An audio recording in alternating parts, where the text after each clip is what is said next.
ये शायद 2015 या 14 में पूछा गया था कि भारत एक विविधताओं से संतृप्त देश है। ठीक है, India is a diverse country with respect to social, political, religious, linguistic, है ना, एंड जियोग्राफिकल डाइवर्सिटी। किंतु इनका हृदय जलवायु, इस विविधता का हृदय जलवायु, भारत की जलवायु में निहित है। किंतु इस विविधता का हृदय भारत की जलवायु में निहित है। प्रकाश डालें। क्वेश्चन बहुत ही ज्यादा प्यारा क्वेश्चन है ना। अगर लेकिन हम इस क्वेश्चन को समझ पा रहे हैं तो मतलब हम थोड़ा थोड़ा हर मायने में सोच पा रहे हैं। और क्वेश्चन इसी तरह से आते हैं यूपीएससी में, है ना, लिखने के लिए। यूपी पीसीएस में भी हो सकता है, जब से क्वेश्चन लिखने का आ रहा है तो उसमें भी इस तरह के क्वेश्चन आ सकते हैं। क्योंकि अभी जो यूपी पीसीएस क्वेश्चन उठा करके मेंस में डाल रहा है वो पुराने क्वेश्चन डाल रहा है जो यूपीएससी पूछ चुका है, उसी तरह के क्वेश्चन डाल रहा है। तो अगर इस पर कहा जाए कि चंद शब्दों में अगर कोई कुछ बोल सके तो हैंड रेज करिए, कौन है जो इस क्वेश्चन को चंद शब्दों में मतलब कि बोल करके बता सकते हैं। लास्ट सेंटेंस इंग्लिश में बता दिए। India is a diverse country, ठीक है, with respect to socio economic, political and geographical, religious and linguistic basis, but the heart of diversity is the climatic condition of India. But the heart of all these diversity is the climatic condition of India. ठीक है, इसको कैसे हम चंद शब्दों में, 4 लोगों ने hand raise किए हैं। रितुल जी, सगुप्ता भी, क्या बात है, पढ़ने लगी तुम तो। शिवेन जी हैं, आदित्य, केवल 4 लोग। तो जो लोग हैंड रेज नहीं किए हैं क्या वो नहीं सोच पा रहे हैं इस क्वेश्चन को? सर सोच तो पा रहे हैं, but the thing is like उसका चंद शब्दों में जवाब नहीं आएगा। फिर बहुत ज्यादा चंद शब्दों मतलब बहुत ज्यादा नहीं, कम शब्दों में कैसे किसी चीज को कॉम्प्लेक्स किया। विनोद चौहान, आपको नहीं आ रहा है क्वेश्चन? सर हैंड रेज नहीं किया।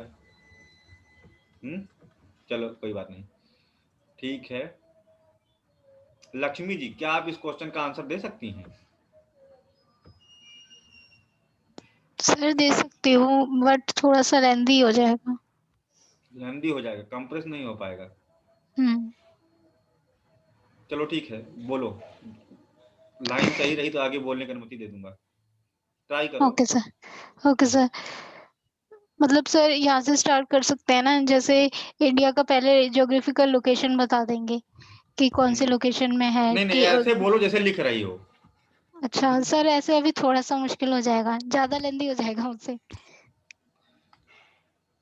Okay, no problem. तो जो लोग नहीं क्या कहते हैं हैंड रेज किए हैं वो लिख करके भेजेंगे, देखते हैं एलोबरेट करके कैसे लिख पाते हैं। बाकी जो लोग, ठीक है ना, जो लोग हैंड नहीं रेज किए हैं वो लिख करके भेजेंगे, ठीक है? Okay sir. कल तक आप लोग लिख करके भेजेंगे। बाकी जो है आदित्य, बोलो। जी सर। सर जो क्लाइमेट होता है सर, वो चीज़ हर चीज़ डिसाइड करता है। कोई भी लोकल कल्चर हो, कल्चर किससे आता है? आपकी the way of living, the way of performing rituals etcetera.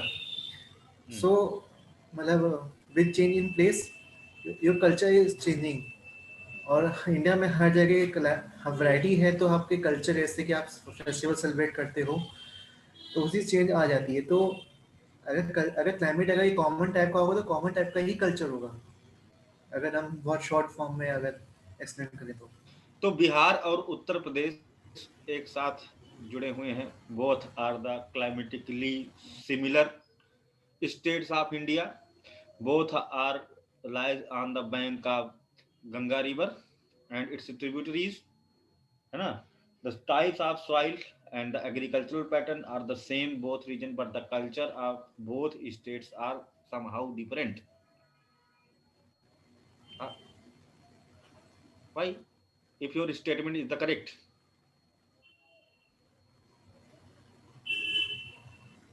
Think.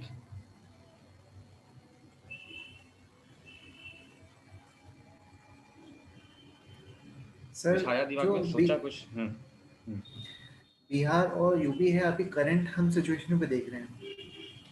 पहले जो बिहार था वो इसे नहीं, ये कहना कि बंगाल साइड, नहीं, यह कहना, आपका एक शब्द हमने पकड़ा, यह कहना कि जब जलवायु एक तरह की हो तो वहां पर कल्चरल डाइवर्सिटी नहीं होगी, एक ही तरह की कल्चर होगी। यह बात कहां तक सही है?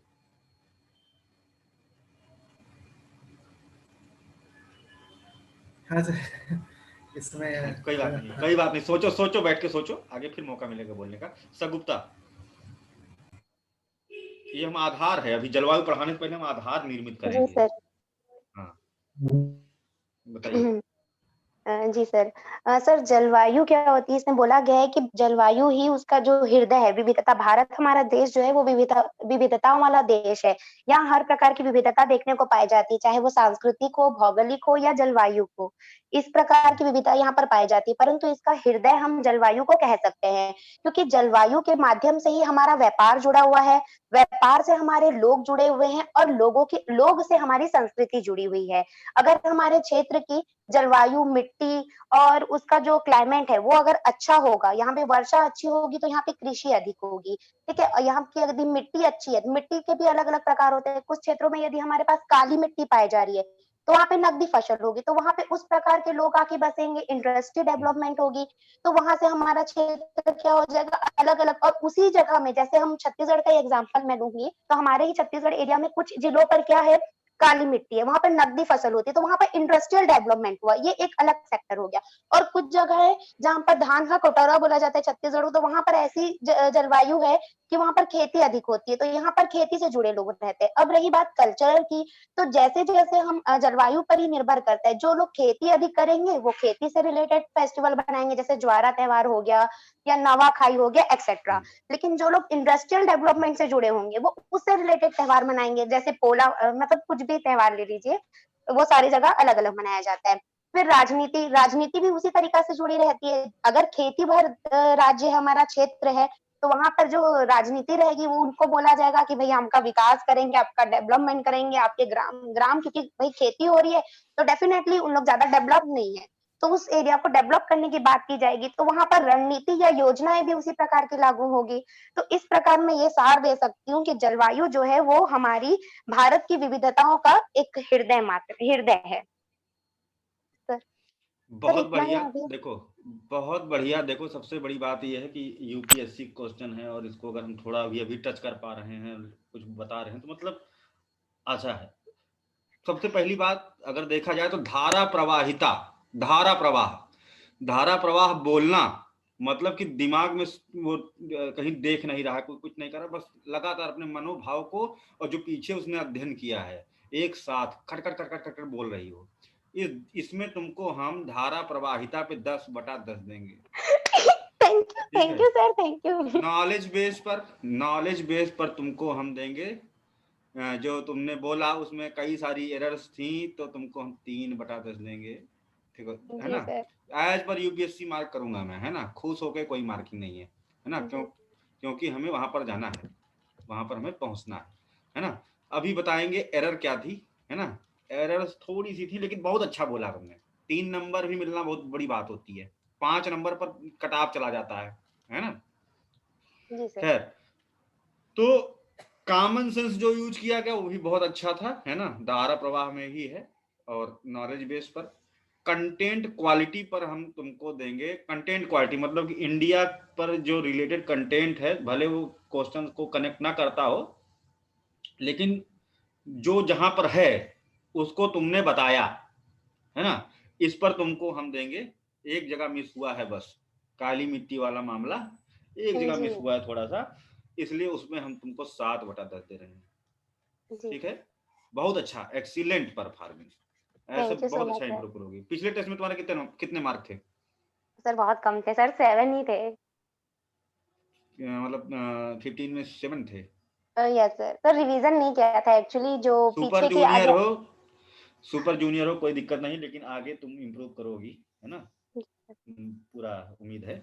अच्छा था, ठीक है। लेकिन अब हम चलते हैं सीनियर्स की तरफ, सुपर सीनियर की तरफ चलते हैं, क्योंकि बाकी सारे सुपर सीनियर बचे हुए हैं। नहीं नहीं, अभी एक है, सुपर जूनियर है। अजय, तुमने हाथ उठाया है, बोलो। Yes sir, the thing is like मैं स्टार्ट करना चाहूंगा सर। मैं हिंदी में सगुप्ता जी बोलोगे, की, तुम्हारा हाँ मीडियम वही है। हिंदी में बोलूंगा सर। सगुप्ता जी की बात को मैं आगे बढ़ाना चाहूंगा। जैसे कि भारत जैसे जो बहुत सारी विविधताओं का पहली देश है। बात तो इनको हमने 3 नंबर नॉलेज बेस पर दिया, तो ठीक क्या सर, कमी थी उसे एलिमिनेट करके बताओ। श्योर सर, उसको हटा ही देता हूँ सर, उस वाली चीज को मैं। नहीं नहीं, उसको भारत एलिमिनेट करो। नहीं नहीं, वो बताओ कि उन्होंने गलती क्या बोला, तो उसी को इंक्लूड आगे करूँ सर, बढ़ाओगे ना तभी। हाँ उसको इंक्लूड करूँ सर, उसको आंसर में इंक्लूड करूंगा सर मैं। ठीक है, ओके ओके, जैसे अपने हिसाब से बताओ, हाँ, भारत अपने जैसे हिसाब से फ्री बताओ। ठीक सर, भारत जैसे विविधताओं का देश है, चाहे वो साधन में हो, संसाधन में हो, या लिंगानुपात में हो, या फिर उसका राजनीतिकरण देख लीजिए, उसका जो एक तरीके से भौगोलिक स्थिति देख लीजिए, सारी सभी स्थितियों में भारत एक बहुत बड़ा विविधताओं का देश है, जहां पर हर एक 100 किलोमीटर पे विविधताएं पाई जाती है। कि आज यहाँ यहाँ पर कोई दूसरी भाषा बोल रहा है तो 100 किलोमीटर दूर ही कोई दूसरी भाषा बोलता है, तो इस तरीके से विविधताएं पाई जाती है। और उसी माध्यम में अगर अपन देखें तो यहाँ पर जलवायु का भी विविधता पाई जाती है। क्यों? क्योंकि यहाँ पर हर 100 किलोमीटर पे जलवायु भी डिफरेंट बदल जाती है।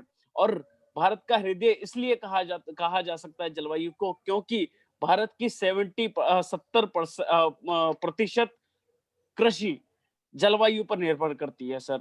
जलवायु हर जगह, हर 100 किलोमीटर पर अलग अलग होती है। कुछ जगह पहाड़ है तो वहां पर ज्यादा वर्षा होगी, इस तरीके से वहां पर जलवायु अलग मिलेगी। और कुछ जगह मैदानी भाग है, कुछ जगह पठारी भाग है, तो वहां पर वर्षा कम होती है, तो वहां पर उस तरीके की जलवायु मिलती है, तो उस प्रकार की खेती वहां पर देखने के लिए मिलती है।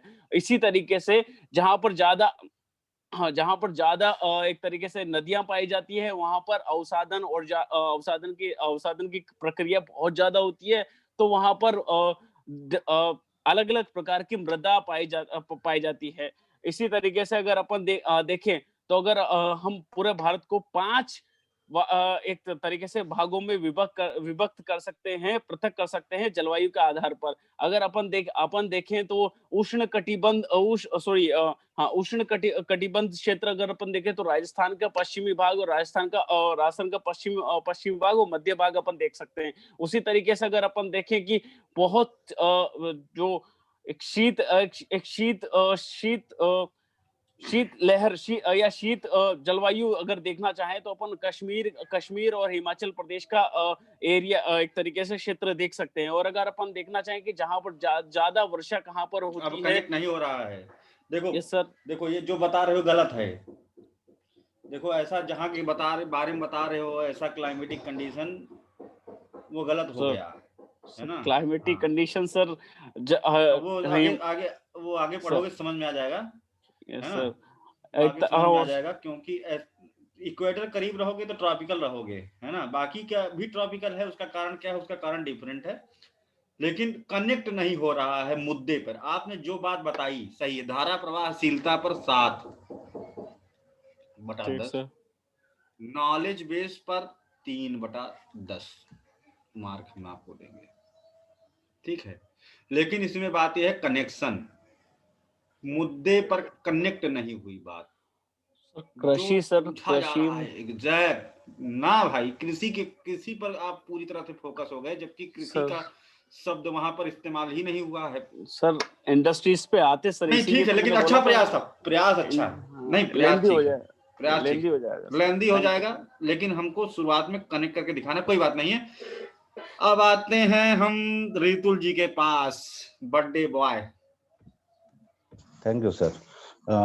इसको यहाँ से स्टार्ट करेंगे सर। जैसे जो जलवायु है, तो जलवायु की निर्भरता किस पे है। सबसे पहले अगर हम देखते हैं तो भारत में जो जलवायु की विविधता है, इसके मुख्य 3 कारण हैं, और भी हो सकते हैं, मतलब मेनली एक तो सबसे पहली चीज है भारत की अक्षांशीय स्थिति, जो इक्वेटर से 6 डिग्री 4 मिनट से स्टार्ट होके और 37 डिग्री 6 मिनट उत्तरी अक्षांश तक जाती है।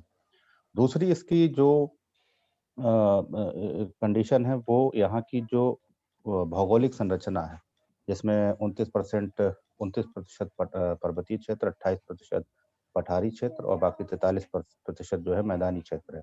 इसके अलावा चारों तरफ इसका जो लगभग 7,000 के आसपास इसका जो बाउंड्री है वो पानी से घिरा हुआ है। तो ये सारे फैक्टर मिलके जलवायु की विविधता का एक कारण बनते हैं, और इन्हीं कारणों की वजह से वहाँ पे रहने वाले लोगों का जो रहन-सहन है वो प्रभावित होता है, क्योंकि हाँ, अब एक थोड़ा रुकिए। देखिए, अभी जो पहली 3 लाइन बताई गई, इसमें क्या बता दिया गया? इस पहली 3 लाइन में एक्सप्लेन किया गया कि पहले तो यही बताया गया, देखो ये होता है तरीका लिखने का, ये होता है क्वेश्चन को लिखने का तरीका। जैसे क्वेश्चन 2 पार्ट में था, है ना?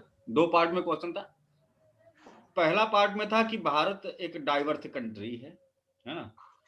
कौन-कौन सी डाइवर्सिटी है वो बताया, कल्चरल, लिंग्विस्टिक, है ना, सोशल, है ना, रिलीजियस, बहुत सारी डाइवर्सिटी है। लेकिन फिर वो अंत में फोकस किस पर कर रहा है? देखो, पहली लाइन और दूसरी लाइन से मतलब नहीं होता है, मतलब इस बात से होता है कि भार किधर है। उत्तोलक का सिद्धांत लगाइए हमेशा क्वेश्चन को देखने में।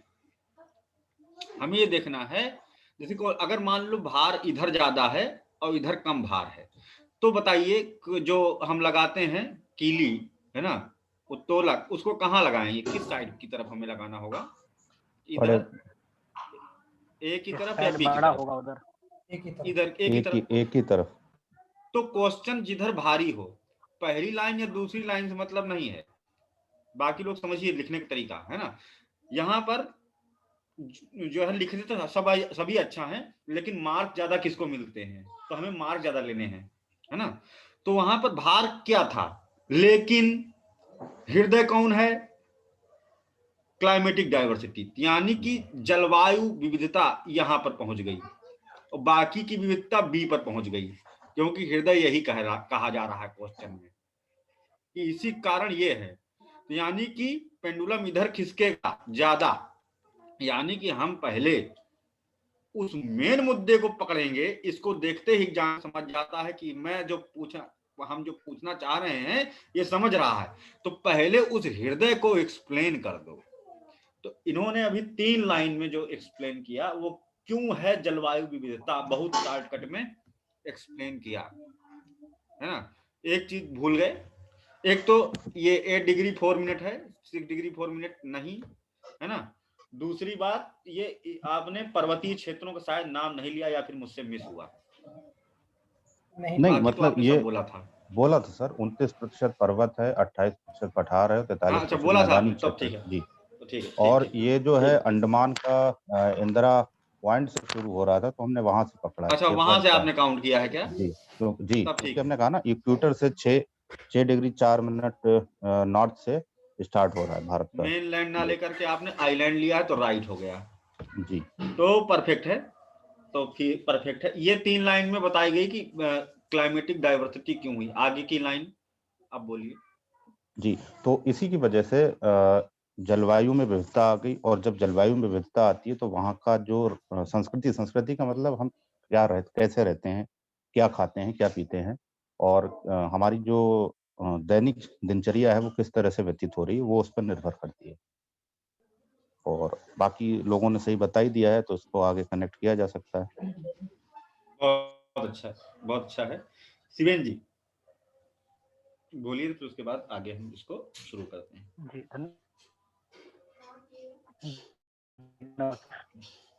हेलो, हितुल सर ने जो बताया पहले, तो वही है, ये आपने भी बता दिया अभी कि पहले जलवायु भारत की डाइवर्स क्यों है, क्योंकि भारत की जो भौगोलिक स्थिति है उसके बारे में बताएंगे। उसके आसपास की स्थिति, जैसे महासागर हैं, पर्वत है एक साइड, है ना, और पर्वत ऐसे पर्वत नहीं, काफी ऊंचे पर्वत हैं जिससे कि हमारे तरफ ठंडी हवाएं नहीं आ पाती हैं, है ना। तो वो सारी चीजें बताएंगे, बताया दी सर ने।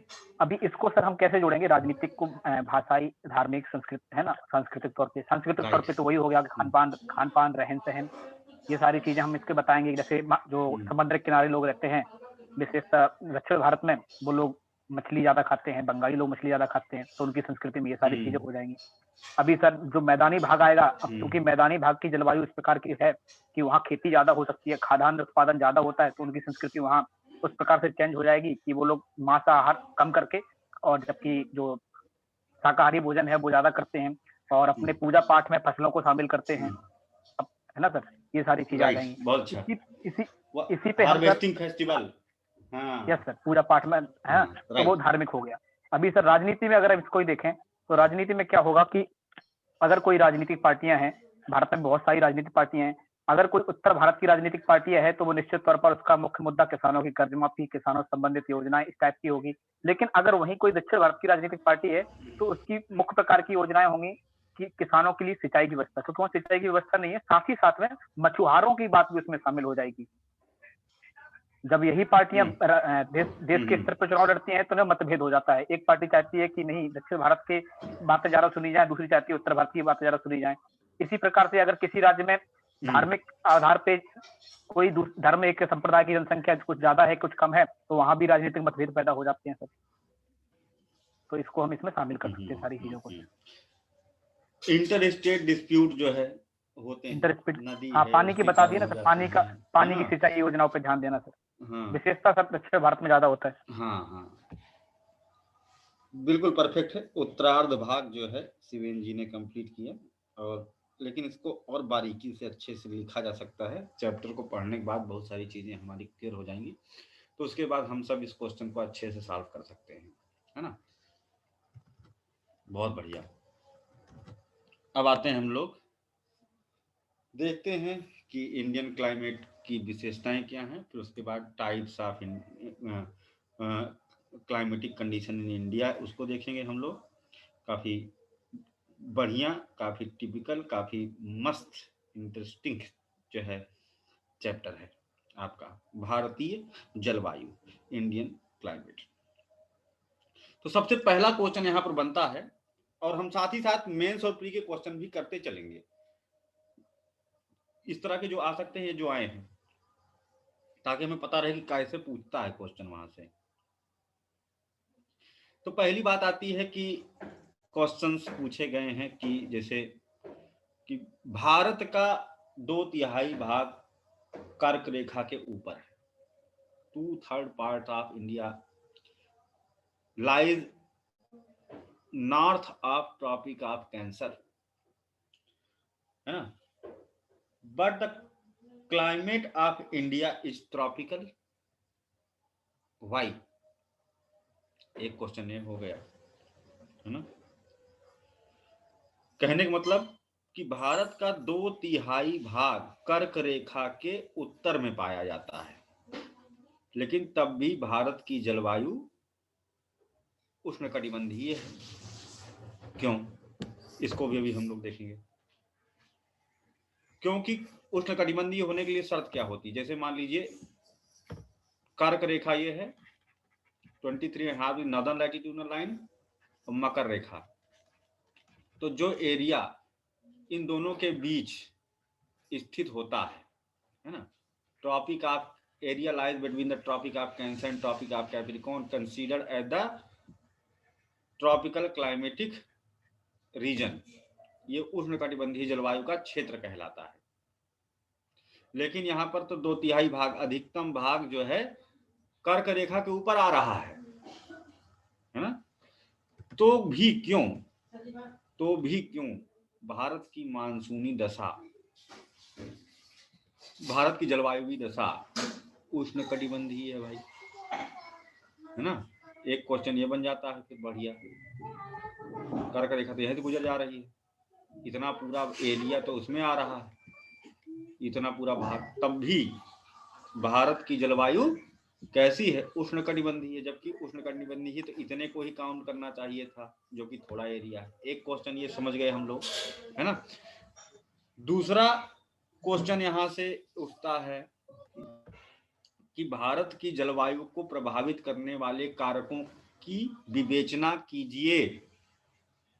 ठीक है, elaborate the factors affecting the Indian climate. Bharat की, दूसरा क्वेश्चन हो गया। एक ही साथ सारे क्वेश्चन आपके सॉल्व हो जाएंगे अभी जब मैं पढ़ाऊंगा तो। ये सब पूछे गए क्वेश्चन है, फ्रीक्वेंटली आस्क्ड क्वेश्चन। दूसरा क्या है कि इंडियन क्लाइमेट को प्रभावित करने वाले कारकों की समीक्षा कीजिए। तीसरा क्वेश्चन आता है, ये शार्ट, ये जीएस पेपर 1 का क्वेश्चन है। ठीक है, क्वेश्चन है कि भारत में अति उष्ण काल या सर्वाधिक उष्णतम माह ट्रॉपिक्स से पहले आते हैं। मतलब कि जो ग्रीष्म संक्रांति होती है, बाकी देशों में उत्तरी गोलार्ध में सबसे ज्यादा गर्मी होती है जून में। Summer solstice, Akshita, do you know about the summer solstice? What is summer solstice? Sir longest day होता है। Longest day and shortest night. Why? Sir northern hemisphere जो हमारा जो है वो नॉर्दर्न हेमिस्फीयर वो डायरेक्ट सन वो अपर उसमें होता है, इसलिए। कहाँ पे? कहाँ पे? सर नॉर्दर्न हेमिस्फीयर में होता है सर। जो नॉर्दर्न हेमिस्फीयर में कहाँ पे? ओवरहेड कहाँ पर होता है? सर सन के डायरेक्ट उसमें होता है, इसलिए नहीं, हम ऑप्शन दे रहे हैं, चलो। 0 degree, 23.5 degree north, 66.5 degree north, 45 degree north and 23.5 degree south. इतने ऑप्शन हमने दे दिया आपको। इसमें से कौन सा, कहाँ पर डायरेक्टली ओवरहेड कहाँ पर होता है सूर्य की किरणें? सर कंफर्म नहीं है, लेकिन 23.5 डिग्री नॉर्थ। ये बच्चों वाला क्वेश्चन था अक्षिता। कोई बात नहीं है, कोई बात नहीं है। इसको बता सकती हैं वर्षा मिश्रा जी। बताइए, समर सोलिस्टिस, कर्क संक्रांति के बारे में बताइए।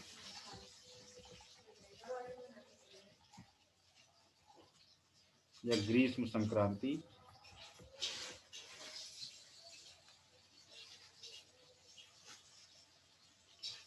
कोई बात नहीं है। सुबोध जी,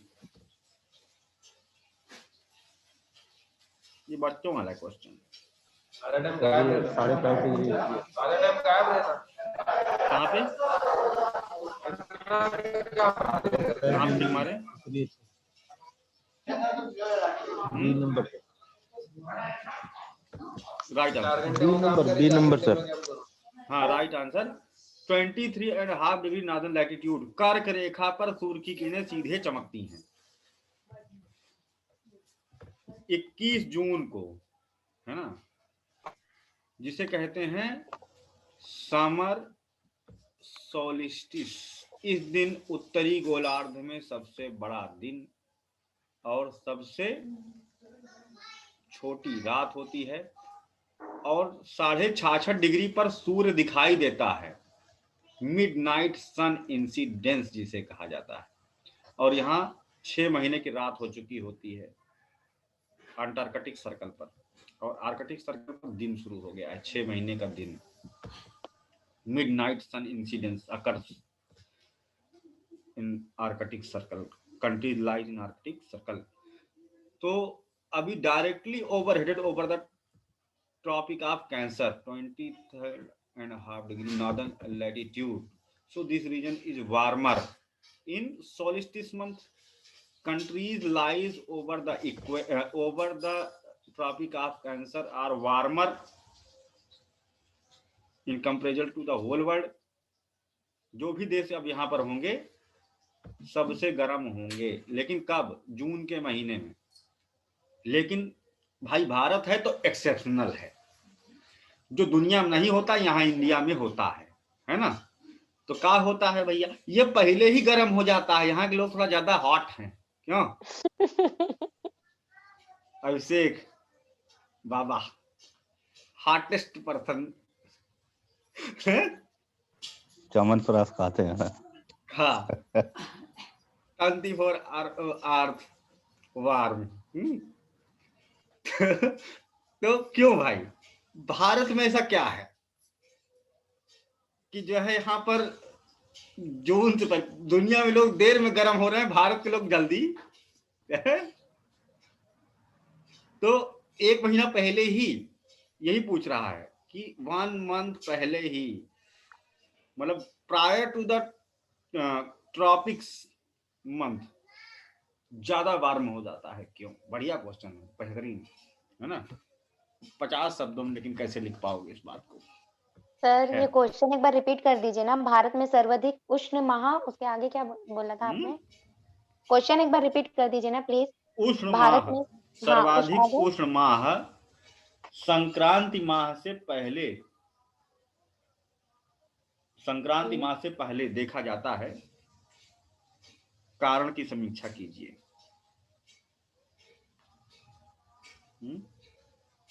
जी सर, थैंक यू। ये क्वेश्चन हो गया है ना। सर इसको बता दीजिएगा इंग्लिश में भी। बोला तो था अभी, है ना। नहीं sir. Warmest month of India come prior to the tropic month. भाई सिंपल था, 50 शब्दों में इसको बताना, क्योंकि इससे ज्यादा बताने की जरूरत नहीं है उसको। ठीक है, अब इन 3 क्वेश्चंस पर हम लोग डिस्कस करेंगे। क्वेश्चन पर डिस्कस नहीं करेंगे, हम पढ़ेंगे, और जो पढ़ेंगे तो ये क्वेश्चंस अपने आप सॉल्व होते दिखाई देंगे पढ़ते समय। हैंड रेज किया है,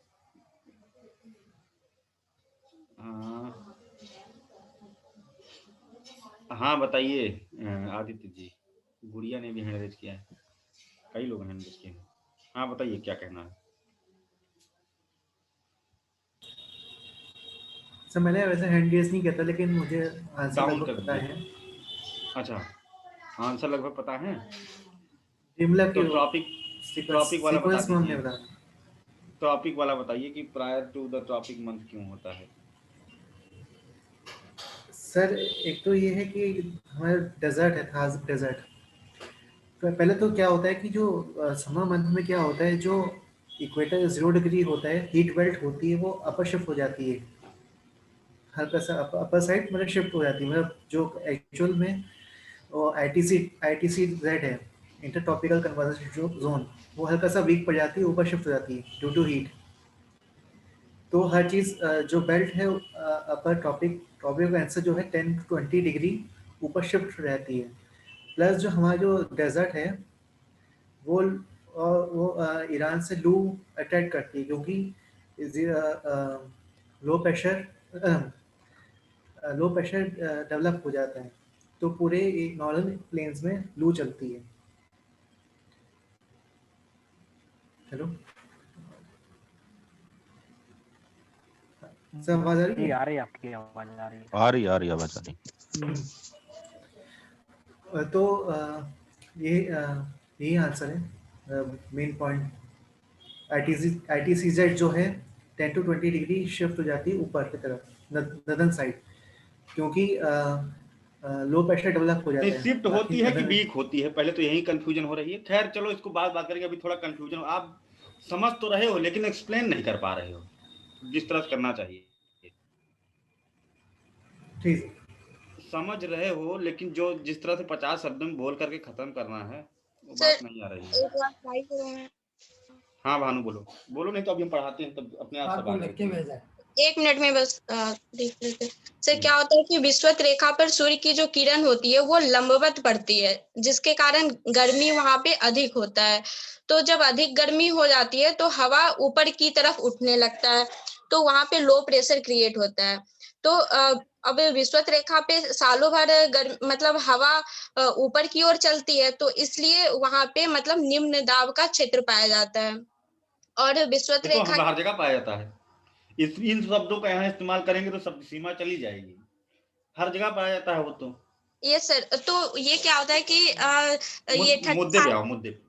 35 डिग्री नॉर्थ से और ये यहाँ 35 डिग्री साउथ से विषुवत रेखा की तरफ हवा चलती है, जो कि मतलब ट्रेड विंड चलती है। और वो क्या होता है हर कि जगह चलती है। वो सर 0 डिग्री पे, मतलब इस पे ITC जेड की तरफ चलती है। और भटक जो गई क्वेश्चन, ये उत्तर आई नहीं। आदित्य का थोड़ा सा सही था। बतलाव बोलो, उसके बाद हम पढ़ाते हैं। ओके, हाँ बताओ मीर। सर आदित्य भैया की बातों को थोड़ा सा कंटिन्यू करेंगे। उन्होंने जहाँ तक बताया वो तो सारा फैक्टर है। एक फैक्टर ये कि हिमालय जो है वो ठंडी हवाओं को इधर आने नहीं देता है, और लू जब चलने लगती है तो नॉर्दर्न इंडिया का जो पार्ट है वो सारा लो प्रेशर बेल्ट बन जाता है, और ITC जेट भी इसी वजह से ऊपर शिफ्ट कर जाती है। तो ये एक वजह है सर कि वो गर्म ज़्यादा हो जाता है और ज़्यादा ट्रॉपिक वाले कंट्रीज से। नहीं सर, वो बाद में आता है वो। राहुल का आधा सही है। टिबेटन राहुल का कुशन पुल और इफेक्ट होता आदित्य का है। आंसर एक साथ मर्ज कर दो। राहुल और आदित्य का आंसर एक साथ मर्ज कर दो तो सही उत्तर मिल जाता है कुल मिलाकर के, है ना। राहुल ने मैसेज किया मुझे डायरेक्ट। खैर, अभी मजा नहीं आई हमको पूरी तरह से जिस तरह से आनी चाहिए, है ना। खैर देखते हैं भाई, करने का मौका दिया। सबसे पहली बात है, अब अपना अपना म्यूट कर लीजिए, अब सुनिए ध्यान पूर्वक। इंडिया ट्रॉपिकल कंट्री है, जबकि इसको होना चाहिए टेम्परेट, शीतोष्ण कटिबंधीय। उसके कई सारे कारण हैं, जैसे अभी हम इसी मुद्दे पर आते हैं जो भी बताया जा रहा था। पहले तो इसको इंडिया को हम बना लेते हैं छोटा सा।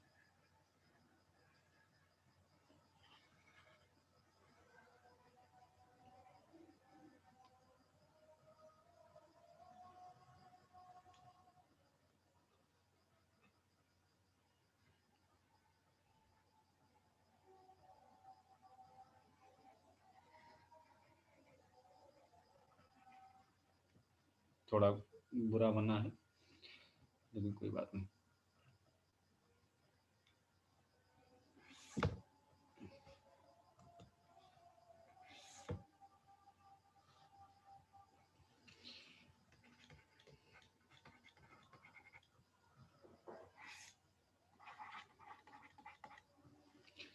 यहाँ पर लॉफ्टी हिमालय रेंज,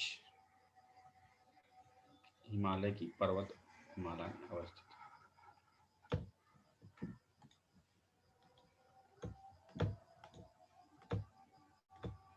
ये है हमारी हिमालय। ये ओरोग्राफिक इफेक्ट पैदा करेगा। बिल्कुल सही बात है कि ठंडा होना चाहिए था, ट्रॉपिकल क्यों हो गया, उसके कई कारण हैं, उन पर हम लोग बात कर रहे हैं।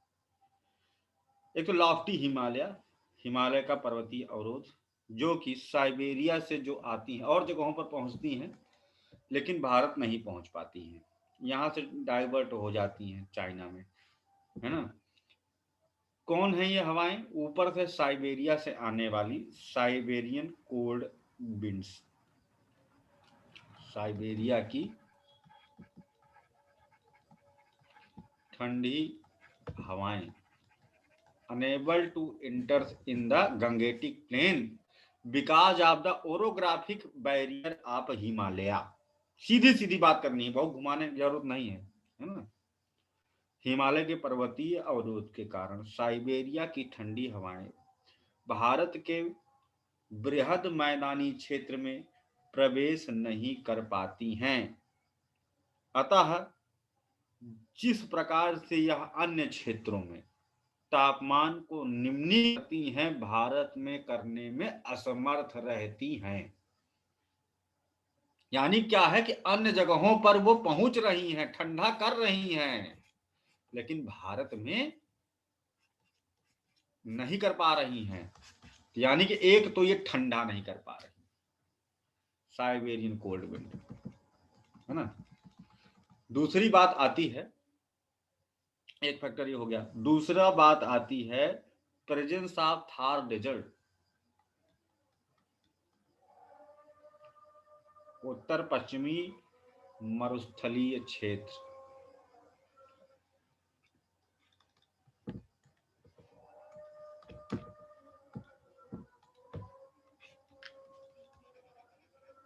थार, बलौच या थार, राजस्थान बलौच कह सकते हो स्थानीय स्तर पर, बाकी मेन नाम है थार का मरुस्थल। तो जैसा कि जानते हैं कि मरुस्थल ठंडी में बहुत ठंडे और गर्मी में बहुत गर्म हो जाते हैं, तो बहुत गर्म हो जाता है। और जब ये गर्म होता है तो यहाँ से लोकल विंड्स, लोकल इससे सटा हुआ भी मरुस्थल है, ईरान का मरुस्थल, इराक के मरुस्थल, ईरान का मरुस्थल है। यहाँ पर 2 मरुस्थल हैं, ये थार हो गया और ये हो गया, यहाँ बलूचिस्तान है तो बलोच डेजर्ट भी उसको कह देते हैं लोकली, कंफ्यूज नहीं होंगे। दस्त ए लूत एंड दस्त ए कबीर, कबीर, है ना, 2 मरुस्थल हैं। तो यहाँ से स्थानीय पवन लू पैदा होती है।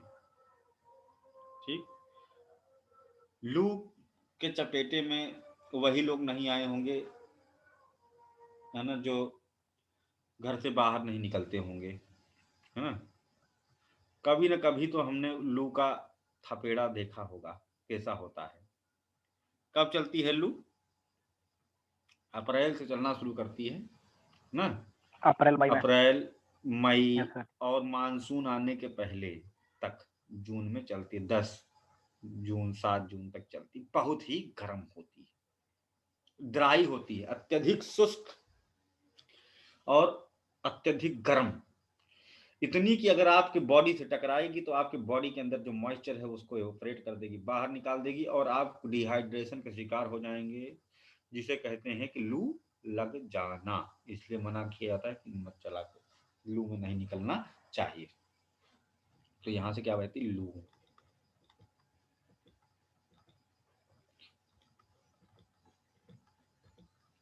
पूरे मैदानी क्षेत्र में ये अपना इम्पैक्ट डाल रही है, हीट वेव के कारण ये पैदा हुई है। ठीक है, हीट वेव के कारण पैदा हुई है, अभी इस पर हम लोग बात करते हैं। तो ये क्या करती है कि इस पूरे एरिया को वार्म कर देती है, यानी कि लोकल विंड लू का भी इफेक्ट देखने को मिलता है। ये बुरी नहीं है, अच्छी है लू, कुछ भी अच्छा बुरा ही नहीं है, है ना। हमारा दृष्टिकोण अगर उसके प्रति अच्छा है तो उससे हम, बुरा होगा उससे हम अच्छाई खींच लेंगे, बुराई को छोड़ देना है ना। तो इसी तरह से लू काम कर रही है, ये वार्म कर रही है। इसी कारण लू ना चले तो बड़ी दिक्कत हो जाएगी भारत के मानसून में, बहुत दिक्कत हो जाएगी, पैदा ही नहीं होगा मानसून, ट्रफ ही नहीं बनेगी और मानसून खींचेगा ही नहीं भारत में। तो लू का चलना बहुत ही महत्वपूर्ण फैक्टर है। आगे हम जब देखेंगे तो इस पर बहुत डिटेल में वार्ता होगी जब हम लोग समर मानसून पढ़ेंगे तब, है ना। तो एक तो यह है कि एक ठंडा नहीं होने दे रहा है, एक जो है ठंडा नहीं होने दे रहा है और दूसरी क्या कर रही है? गर्म कर रही है। तो ये 2 फैक्टर यहां पर मर्ज हो गए एक साथ। तो भारत के इस क्षेत्र का तापमान बढ़ जाता है, अन्य देश जो इसी अक्षांश पर हैं उनके तुलना में, है ना, यहाँ का तापमान 3 से 8 डिग्री सेल्सियस, मतलब इधर से इधर को कम होते जाओ तब भी मान लो ऐसे कर लेते हैं, 3 से 8 डिग्री सेल्सियस तक ज्यादा होता है, बढ़ा देता है इंडिया का तापमान। और इस कारण से, और ये चलती कब है? मानसून को खींचती ही यही है, क्योंकि इसके आने के कारण यहाँ पर अत्यधिक निम्न वायुदाब का क्षेत्र बनता है, लो प्रेशर, क्योंकि गर्म है तो लो प्रेशर है तो हवा को खींचेगा, तो समंदर की हवाओं को अपनी तरफ खींच लेगा, है ना, तभी मानसून आएगा। कहने का मतलब मानसून भी इसी कारण पैदा हो रहा है, इसे कहते हैं monsoon trough, help in the formation of monsoon trough, है ना, यही खींचती है मानसून द्रोणी, है ना, निम्न वायुदाब का क्षेत्र, सिमिलर टू ITC-Z। लेकिन ये ITC-Z का शिफ्टिंग नहीं है, ITC-Z शिफ्ट होकर के यहां नहीं पहुंच सकता है, है ना। ये वहां पर कहने का मतलब, यहाँ इतनी गर्मी पड़ी, हवा एकदम उठ गई, तो जहां पर गर्मी पड़ी हवा उठ गई, प्रेशर लो हुआ, तो दूसरी जगह की हवाएं उधर की तरफ धावा मारेंगी, तब मानसून को खींचेगा, मानसून खींचेगा, बारिश होगी, बारिश होगी, खेत होगा, फिर हम लोग खूब खाएंगे, बढ़िया मस्ती से रहेंगे, कहने का मतलब है ना। यही बात है, सिंपल सी उसका कारण है जिसको हम बुरा मानते हैं, है ना। तो बुरा नहीं है। करंट बहुत अच्छा है, बिजली ना हो तो आप लोग रोने लगोगे, है ना। मोबाइल नहीं चलेगा तो समझ लो कि तो बहुत बड़ा सजा मिल गई हमें। चैटिंग कैसे होएगी ना, लेट नाइट चैटिंग, क्यों।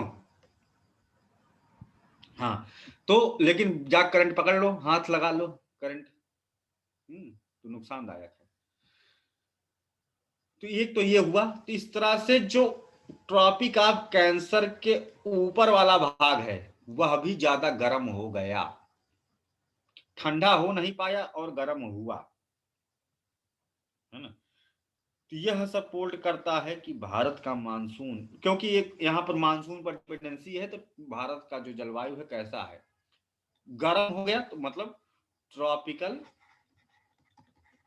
उष्णकटिबंधीय, है ना, उष्णकटिबंधीय जलवायु के क्षेत्रों जैसा हो गया है तापमान इसका, ट्रॉपिकल मॉनसूनल क्लाइमेट, उष्णकटिबंधीय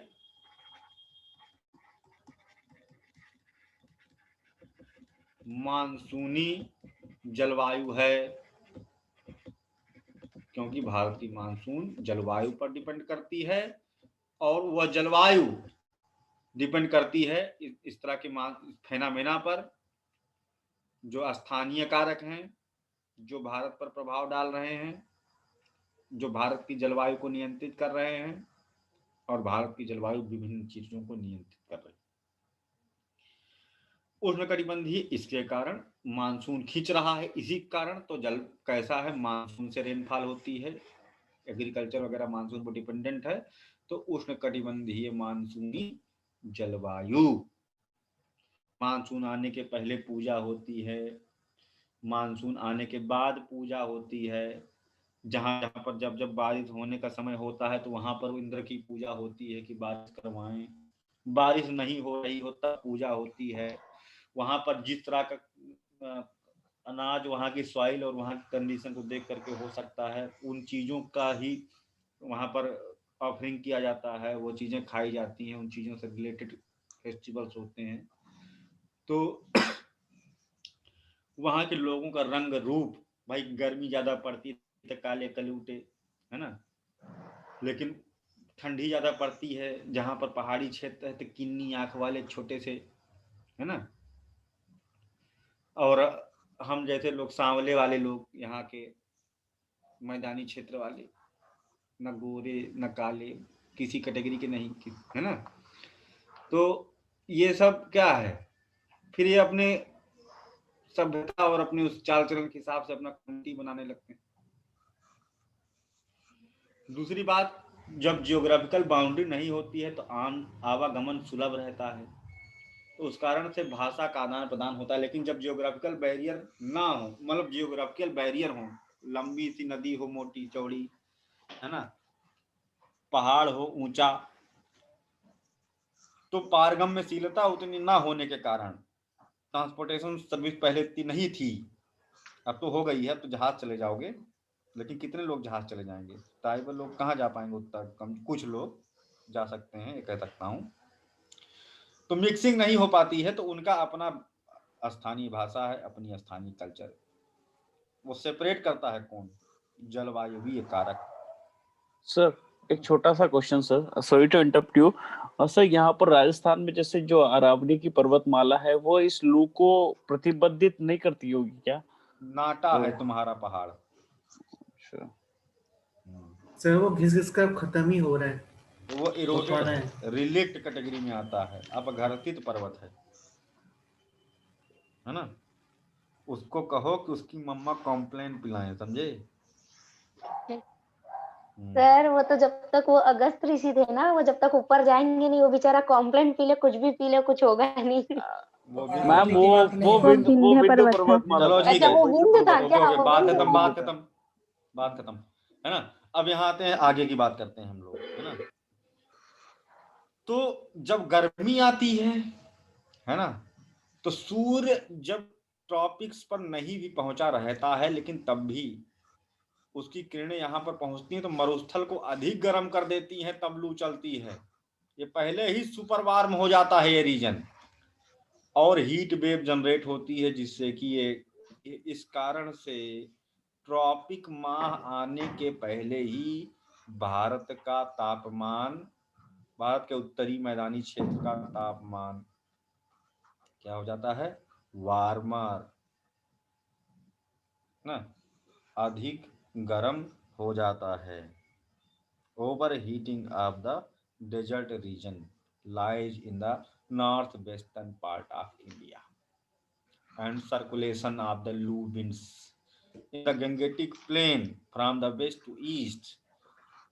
ठीक है, these are the reasons कि क्यों वो अधिक गर्म हो जाता है। ठीक, तो ये एक क्वेश्चन हो गया, 2 क्वेश्चन इसमें सॉल्व हुआ कि नहीं हुआ? सर हो गया ना। हाँ सर, आपने ये बताया कि ये जो दस्त-ए लूट और दस्त-ए कबीर है, ये ज्यादा गर्म हो जाता है ये थार वगैरह वाले रीजन से। थार भी गर्म होता है, वो भी दोनों ही साथ ही गर्म होते हैं। मतलब पर ये वाला जो दस्त-ए वाला है, ये ज्यादा गर्म हो जाता है, आप एक कम गर्म होता है। सॉरी नहीं, ये मरुस्थल है, सब एक के साथ हैं, बाउंड्री आपने बनाई है। बट फिर ये लू कैसे, मतलब स्टार्ट कैसे हो रही है, उसका रीजन समझ नहीं आया। नहीं मतलब कैसे, क्यों नहीं स्टार्ट हो सकती है? गर्मी है तो, हीट वेव जनरेट हुई तो। मतलब डाउट अच्छा होगा आपका, क्या है डाउट? हाँ, मेरे को ये डाउट है कि जैसे high pressure to low pressure मतलब फ्लो करना चाहिए ना इसको। Excellent doubt, only a brilliant person can ask this kind of question. थोड़ा सा और अच्छे से क्वेश्चन समझाओ ताकि बाकी लोग समझ जाएं। अपना प्रश्न फिर से पूछो, बहुत ही अच्छा और बेहतरीन क्वेश्चन है। मेरा कहने का मतलब ये है कि जब किसी जगह का टेम्परेचर ज्यादा होता है तो उसका ऑटोमेटिकली लो प्रेशर होगा, और जिस मतलब जगह का टेम्परेचर कम होगा वहां पे प्रेशर ज्यादा होगा। और हमें पता है कि विंड मतलब ब्लो करती है high pressure to low pressure. तो मेरे को यहाँ पे वो चीज क्लियर नहीं हो पा रही कि वो कैसे मतलब स्टार्ट कैसे हो रहा है, वो फ्लो कैसे कर रही है लो। बहुत बढ़िया। हाँ, इसको देखते हैं। इनका सिंपल सा डाउट है, बहुत बढ़िया डाउट है। डाउट ये है कि जब मान लो कोई जगह है, जैसे मान लो हमारा इक्वेटर पर ही होता है, हमारी अर्थ है, इक्वेटर है, इक्वेटर पर सूर्य की किरणें पूरे साल पड़ती हैं, तापमान अधिक होता है ना, हवा यहाँ से ऊपर उठती है, खूब बरसात, सदाबहार वन पाए जाते हैं। हवा यहाँ क्या होती है, ऊपर उठ जाती है, तो ये सब ट्रॉपिकल हाई प्रेशर बेल्ट से हवाओं को अपनी तरफ खींचता है। तो यानी कि हवा यहाँ पर तो यहाँ पर क्या हुआ, लो प्रेशर हुआ। जहां पर गर्मी ज्यादा होगी वहां क्या होगा, लो प्रेशर होगा। और जहां पर क्या कहते हैं, कंपैरेटिवली कम गर्मी है, वहां हाई प्रेशर है। तो हवा हमेशा high pressure to low pressure चलती है। हवा ठंडे से गर्म की ओर चलती है। ये तो सभी जानते होंगे शायद, यही नियम है ना। तो लेकिन यहाँ तो भैया उल्टा हवा चल रही है, तो डाउट तो होना ही चाहिए कि गर्म ये हुआ और हवा यहाँ से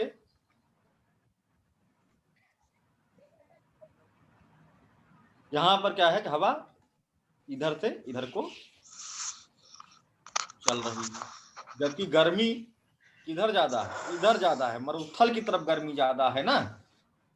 तो हवा को तो चलना चाहिए था उल्टा, ये उधर से उधर, ये लोकल विंड है। पहली बात तो नीचे चलती एकदम सरफेस से सट करके, ये प्लेनेटरी विंड नहीं है, पूरे ट्रोपोस्फियर को कवर करके चल रही हो, है ना। म्यूट कर लीजिए बाकी लोग, अब हम पढ़ा रहे हैं तो हमको पढ़ाने दीजिए, अभी बाद में लास्ट में क्लास खत्म होने के बाद में बाकी जो डाउट पूछना हो तो उसको आप पूछ सकते हैं, एक्सप्लेन करने का मौका किसी को नहीं मिलेगा, ठीक है। हाँ, तो अभी क्या है कि ये इधर से इधर को चल रही है, low pressure to high pressure. ये क्या मतलब है? पहली चीज, ये प्लेनेटरी विंड नहीं है कि पूरे ट्रोपोस्फियर में चल रही हो, ये बहुत ही नीचे सतह पर कुछ फुट तक की ऊंचाई पर चलने वाली हवा है, and it is developed because of the heat wave.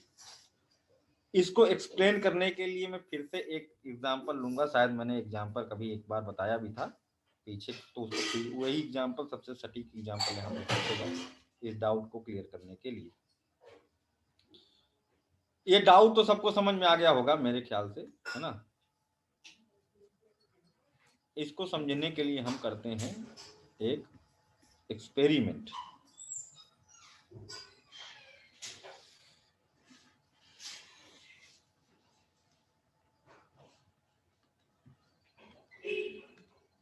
ये तवा है,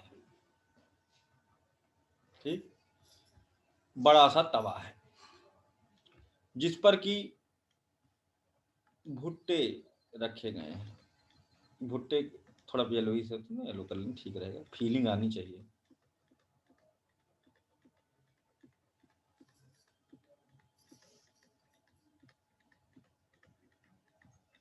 बिछा दो भुट्टे ऐसे लाइन से। अभी हम लोग पढ़ेंगे what is the heat wave, है ना।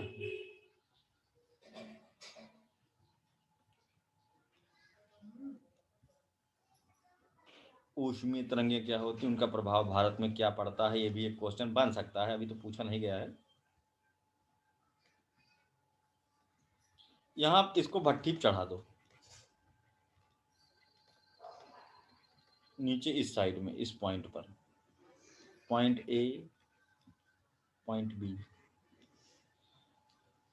तो ये बताओ हीट ट्रेवल किधर को करेगी, ए टू बी या बी टू ए?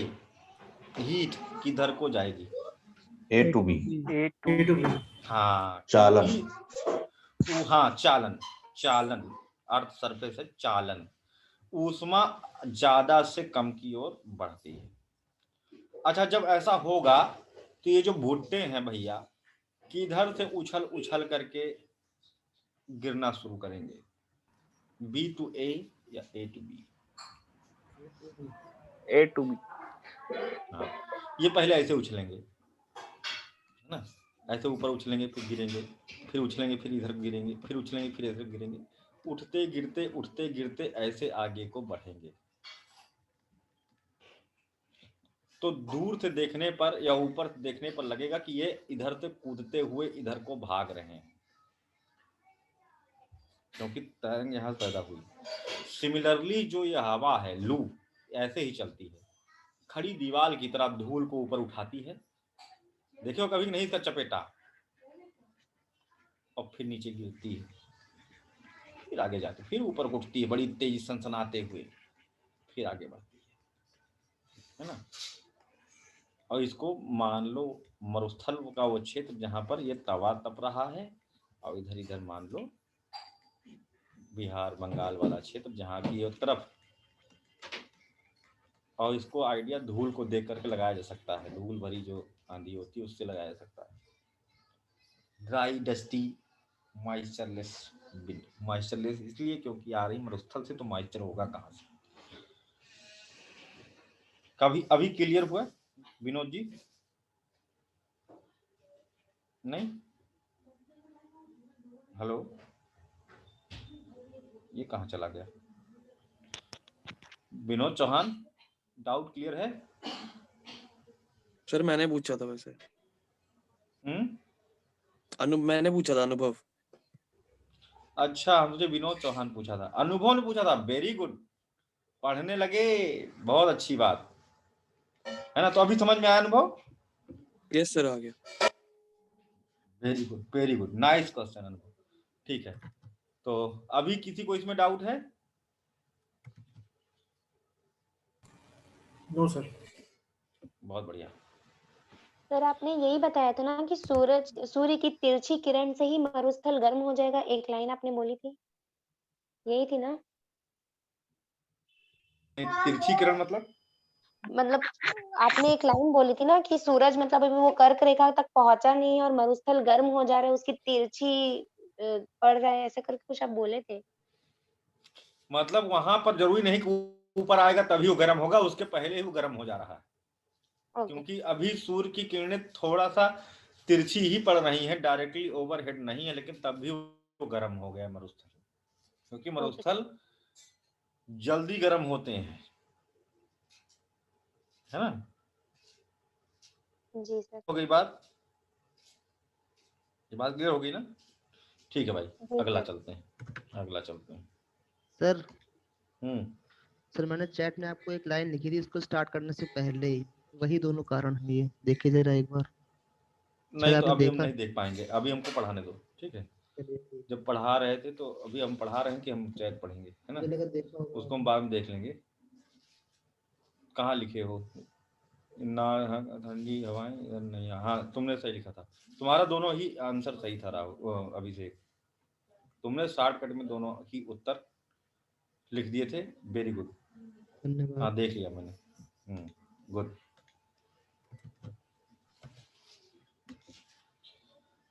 अब बात आती है अगली की, यहाँ पर रेनफॉल का पैटर्न कैसा है, वर्षा, फीचर्स क्या हैं, फीचर्स ऑफ इंडियन क्लाइमेट, भारतीय जलवायु की विशेषताएं, हाई रीजनल क्लाइमेटिक डाइवर्सिटी, है ना।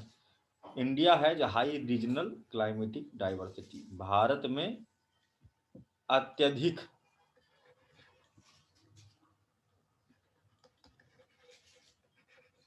स्थानीय जलवायुवीय विविधता पाई जाती है।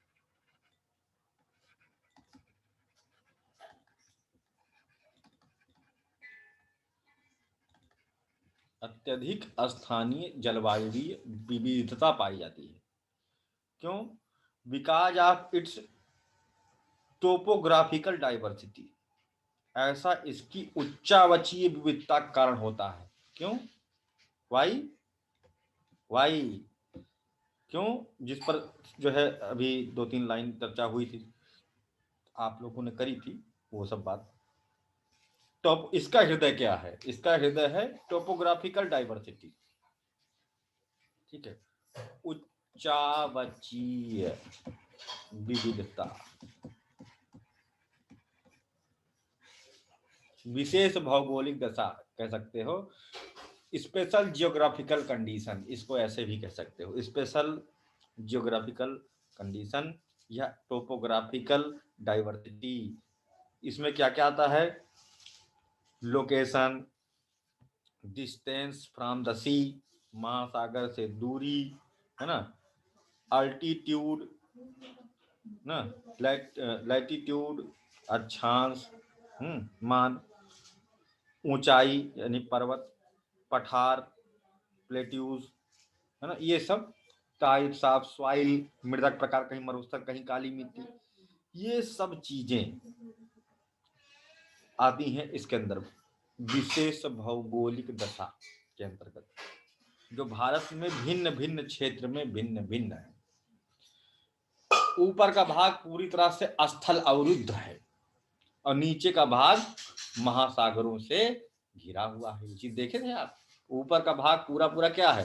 स्थल अवरुद्ध है, और नीचे का भाग पूरी तरह से महासागरीय क्षेत्र से घिरा हुआ है। ये ऐसे है। तो इधर मैरीटाइम इफेक्ट देखने को मिलेगा, महासागरीय प्रभाव देखने को मिलेगा, इधर नहीं देखने को मिलेगा महासागरीय प्रभाव। उधर पर्वत है ऊपर से, तो बहुत सारी चीजें हैं इसमें जो देखने को हमें मिल रही है। इसलिए it have different rainfall pattern, यहाँ पर अलग अलग जगहों पर अलग अलग वर्षा का प्रारूप भी देखने को मिलता है। Distinct wet and dry seasons क्या है? Distinct wet and dry season अनिश्चित भी है, वर्षा का मान अलग अलग जगहों पर अलग अलग, different rainfall pattern in different region, भिन्न क्षेत्रों में भिन्न वर्षा प्रणाली देखने को मिलती है। हाँ, rainfall depend on the monsoon, Varsha monsoon पर निर्भर करती है। ठीक है, कहीं कहीं पर वर्षा होती ही नहीं है, बहुत ही कम। कहीं कहीं पर हमेशा वर्षा होती है और बहुत ज्यादा कहीं कहीं पर कुछ ही समय के लिए बहुत भारी वर्षा होती है, और कहीं कहीं पर मॉडरेट रेनफॉल कुछ समय के लिए होती है। क्या गजब बात है, कहीं पर होती नहीं, कहीं पर तो कुछ समय के लिए होती है, तो कहीं पर कुछ समय के लिए बहुत ही ज्यादा हो जाती है, कहीं पर रोजे होती है, कहीं पर क्या कहते हैं मध्यम रूप से वर्षा होती है कुछ अलग अलग समय में। कुछ जगहें हैं कि दोनों ही ठंडी गर्मी दोनों में ही वर्षा प्राप्त करते हैं। मतलब एकदम स्पेसिफिक है अलग अलग रीजन का रेनफॉल पैटर्न। ये नहीं कह सकते कि भारत में तो तब वर्षा होती है। जैसे हम इजीली कह देते हैं Mediterranean type of climatic zone are those region who receive rainfall in winter. Winter winter winter winter. लेकिन भारत के बारे में कह सकते हो? नहीं कह सकते। नहीं सर, ड्राई समर होना जरूरी है उसके लिए। हाँ, वहां पर समर ड्राई होती हैं and rainfall occurs in winter. लेकिन भारत में ऐसा नहीं है, अलग अलग जगहों पर अलग अलग हाल चाल है ना, बड़ा डाइवर्स है भाई। जैसे मासिन राम और चेरापूंजी हो गया, इतना ज्यादा भारी वर्षा होती है, 1400 सेंटीमीटर की रेनफॉल हो जाती है 2-3 महीना के अंदर मासिन राम में, और 1100 सेंटीमीटर चेरापूंजी में मेघालय में पाई जाती है। Wettest place of the world, दुनिया की सबसे नम क्षेत्र है मासिन राम नंबर 1 पर, चेरापूंजी नंबर 2 पर। और वहीं पर अगर लद्दाख को ले लो, थार को ले लो, तो वहां पर no wet season, always dry season, हमेशा शुष्क रहते हैं। गंगा डेल्टाई region receive monsoonal rainfall, appropriate monsoonal rainfall, समुचित वर्षा प्राप्त करता है गंगा का मैदानी क्षेत्र, है ना। वहीं पर western part of the western Ghat receive heavy rainfall, while the eastern part of western ghat receive the lesser rainfall. So the region lies in the eastern part of the western ghat are the semi arid। पश्चिमी घाट के पश्चिम में अधिक वर्षा होती, सदाबहार one पाए जाते हैं, और पश्चिमी घाट के पूर्व में शुष्क क्षेत्र पाए जाते हैं, घास पाई जाती है, सोला फॉरेस्ट, एलिफेंट ग्रासलैंड पाया जाता है। तो एक ही जगह पर इतनी सारी डाइवर्सिटी देखने को मिल जा रही, दूर जाने की जरूरत ही नहीं है। तो ये तो हो गया रेनफॉल पैटर्न ऑफ इंडिया, हाँ। और टेम्परेचर यहाँ पर डायनल एंड एनुअल टेम्परेचर रेंज भी सब्सटेंशियल है। हाईएस्ट डायनल मतलब दैनिक एवं वार्षिक तापांतर। तापांतर क्या होता है पहले तो यही कुछ लोगों को बता दें, what is the temperature differential. तापांतर का मतलब होता है कि जैसे डायरनल मतलब दैनिक, दिन में तापमान कितना ऊंचा चढ़ा, दिन में मान लो तापमान पहुंच गया 40 डिग्री सेल्सियस और रात में तापमान आ गया 20 degree Celsius, then the diurnal temperature दैनिक तापांतर हो गया 20 डिग्री सेल्सियस, घटा दिया 40 में से 20 को घटा दिया सिंपली। इसी तरह से एनुअल टेम्परेचर रेंज वार्षिक तापांतर, इसमें लेते हैं पूरे वर्ष में सबसे ठंडा माह में तापमान कितना लो गया और सबसे गर्म माह में तापमान कितना लो गया, कितना हाई गया, घटा दो, पता चल जाएगा क्या है वार्षिक तापांतर की दशा। एक होता है एवरेज मीन एनुअल टेम्परेचर, उसमें पूरे माह पूरे मतलब साल भर का हर माह के हिसाब से उसको निकालते हैं, वो सब बात की बात है, ठीक। एवरेज निकाल करके फिर एवरेज फिर माइनस करते हैं।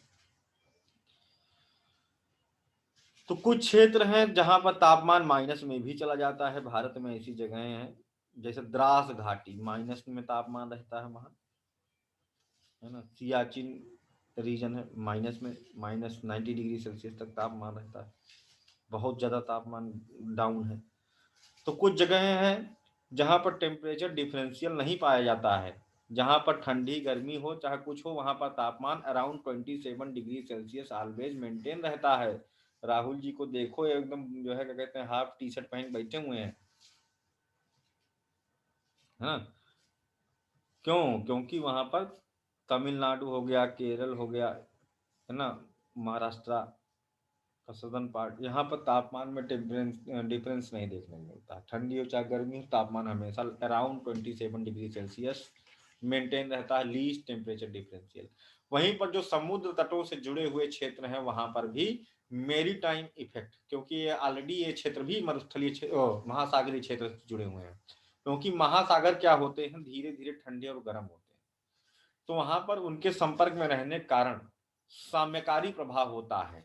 Moderating effect take place in the coastal region associated with the oceanic belt.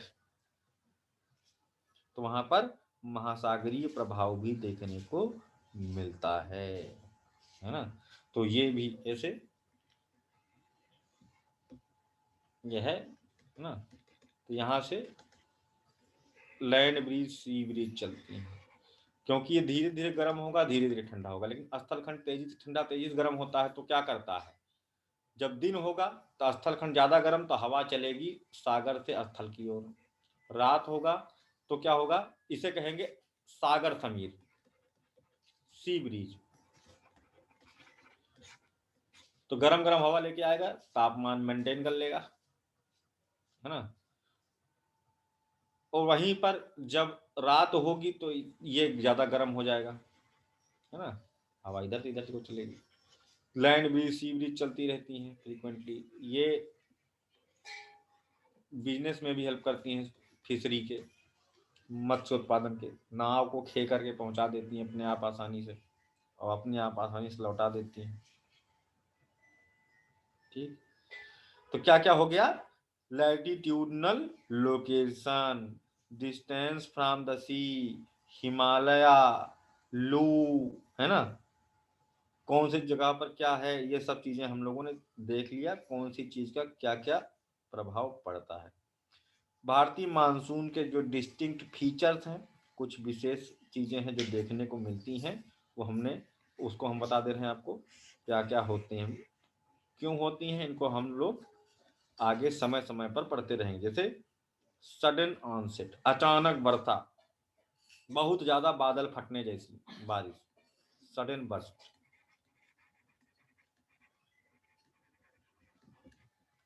Gradual progress, मंद गति से आगे बढ़ना, कहीं पर तेजी से आ गया एकदम बादल फट गया, कहीं पर ग्रेजुअल प्रोग्रेस हो रही, धीरे धीरे आगे बढ़ रहा है। ठीक है, ग्रेजुअल रिट्रीट, धीरे धीरे वापस लौट रहा है, मानसून धीरे धीरे वापस लौट रहा है। सीजनल रिवर्सल ऑफ विंड, हवाओं का मौसमी, हवाओं की दिशा में मौसमी परिवर्तन। सीजनल सीजनल रिवर्सल,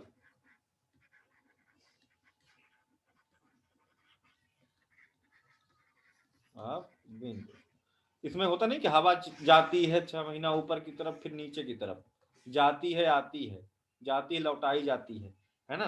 तो ये क्या हो गया, और ये क्या करती है, उत्तरी हिंद महासागर में महासागरीय धाराओं की दिशा को भी इसीलिए घुमा देती है। 6 महीना क्लॉकवाइज, 6 महीना एंटी क्लॉकवाइज कर देती है, इतनी पावरफुल होती है ये। ठीक है, तो ये हो गया 1 2 3 4 ये फैक्टर हो गए। और भी हैं, जैसे ऑनसेट मानसून, इसके अतिरिक्त मानसून का पूर्वागमन, मानसून पहले आ जाता है कभी कभी, इस बार हुआ था। Yes sir. ये वो तो सब प्री मॉनसून शावर्स थे ना सर, ओले ओले भी पड़े थे। मानसून का पूर्वागमन, ऑफसेट ऑफ मानसून, मानसून का विलंबन, देर में आएगा मानसून,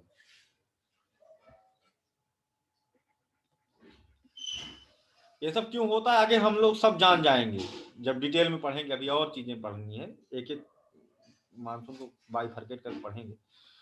अभी तो हम लोग केवल फीचर पढ़ रहे हैं। मानसून का विलंबन, ये सब खासियत है जिनको हम लोग देख रहे हैं। ब्रेक इन मानसून, ब्रेक लग गया है, मतलब मानसून आया तो टाइम पर, लेकिन फिर कुछ समय तक बारिश नहीं हुई, तो फिर बीच में कुछ दिन बाद बारिश होने लगी, फिर मानसून सूखा हो गया। यानी मानसून का रुक रुक करके आना है ना, जल्दी आना, देर में आना, रुक रुक के आना। गजब का है भाई भारत, है ना। ये सब फीचर्स हैं भारतीय मानसून के। ठीक है, तो यहाँ पर हम लोगों का ये खत्म होता है। अभी इसमें और भी चीजें हैं जो हम लोग पढ़ना है, जैसे कि क्या क्या है जो इसको प्रभावित करती है। तो हमने देख लिया, 2-3 और बच्चे हुए बता। अल नीनो ला नीना अभी नहीं समझ में आएगा, आगे जब बताएंगे तो। अल नीनो ला नीना, इसको अभी ऐसे नोट कर लो प्रभाव में लिखने के लिए। पॉजिटिव IOD, निगेटिव IOD, है ना। El Niño लानिना, positive IOD, negative IOD, ये हैं जो भारतीय मानसून को प्रभावित करते हैं। Somalian jet stream,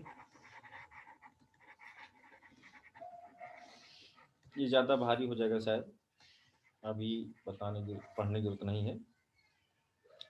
Somalian jet stream, western disturbance, ये तो ठीक है। पछुआ पवन, विक्षोभ,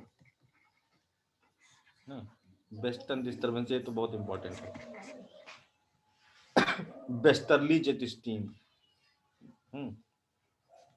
जिसे कहते हैं, जिसके कारण ऐसा होता है। वेस्टर्ली जेट स्ट्रीम, पछुआ जेट प्रवाह, ईस्टर्ली जेट स्ट्रीम,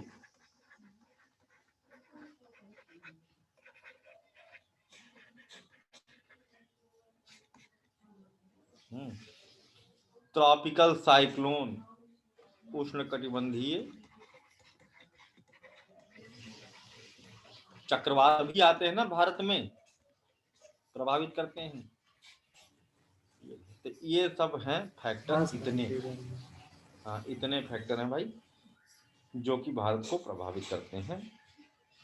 और अब इनमें कुछ फैक्टर्स हैं जिनको हमें पढ़ना है, लेकिन अभी नहीं। इसको जब टॉपिक पढ़ाएंगे तो वहां पर पढ़ा देंगे, है ना। ये अभी तुरंत ही नहीं समझ में आएगा। टॉपिक पढ़ाएंगे मतलब क्या, इसी इंडियन क्लाइमेट में जब वो मुद्दा आएगा तो वहां पर समझा देंगे। बाकी इस पर मेरी रिकॉर्डिंग पड़ी हुई है, El Nino La Nina, positive IOD, negative IOD पर। अगर आप लोगों को जो है उसको पढ़ना है तो एक बार वो वीडियो अभी मैं ढूंढ करके ग्रुप में डाल देता हूँ, उसको एक बार पढ़ लो। पढ़ाया भी गया है, 2-3 बार बताया गया है, करंट अफेयर में भी पढ़ाया गया है ना। बाकी इसको फिर से देख लेना, वीडियो सुन लेना, वीडियो सुने रहना। नहीं समझ में आएगा तो हम समझाएंगे ही, है ना, लेकिन तब समझना थोड़ा आसान होगा, क्योंकि वीडियो सुनने के बाद वैसे भी कोई भ्रम बचेंगे नहीं, क्योंकि ऑलरेडी क्वेश्चंस, जो भी डाउट आपको हो सकते हैं, आपके किसी न किसी मित्र ने वहां पूछा ही होगा, तो उस डाउट से भी आपके डाउट क्लियर हो जाएंगे। ठीक है, तो इसी के साथ में हम लोग आज की क्लास समाप्त करते हैं, है ना सर। हाँ जी, जो ओरोग्राफिक फैक्टर्स थे उनके अलावा है ना ये सारे और फैक्टर ये? हाँ, ये सब भिन्न कारक, ये सब वो कारक जिसको मैंने आज एक्सप्लेन नहीं किया है। ये क्या है, अगर फीचर्स हैं, ये फीचर्स हैं, ये फैक्टर्स हैं। ये क्या है, ये है ना, और ये दोनों एक में है। ये दोनों क्या है, फीचर्स हैं, है ना। ये एक्सप्लेन नहीं करना है, ऐसा होता है विशेषता भारत में। क्यों है वो आगे हम लोग जान जाएंगे क्लास जब होगी तो।